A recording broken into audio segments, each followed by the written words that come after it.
yung pintuan! Basang-basa na ako sa ulan! Pa! Hindi sumasagot sa tawag ko, nandyan na pala. Pa! Basa-basa na ako sa ulan! Ayan.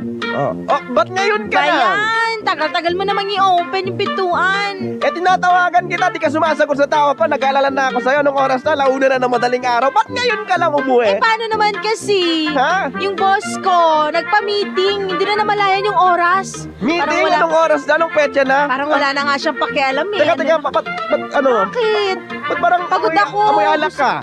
Anong alak? Hindi. Ano lang yun? Pangmagas lang yun. Rice, first time nangyari ito, Rice, ha? Ginagabi ka na, hindi ka pa Ala. nagpaalam sa akin. Di ba lagi ko pinapaalala sa'yo na kapag malilate ka ng uwi, ay magtatawag ka sa akin, magpapaalam ka sa akin. Ba't hindi ka nagpaalam? First time nangyari ito. Yun na nga yung problema. Gabi-gabi na, dati alas 7 pa lang, nandito ka na sa bahay. Pa, Ano ba ang expired ginagawa mo? Nagkatrabaho ka ba talaga?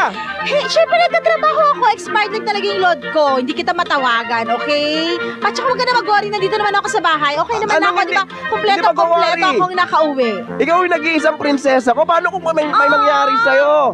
Talaga Ha? ba? Sige, okay lang. Hindi Siguro susunod. kasama mo na naman yung jowa mong walang kwenta. Ha? Jowa? Ay, teka, wala ka palang jowa, so. Wala akong jowa.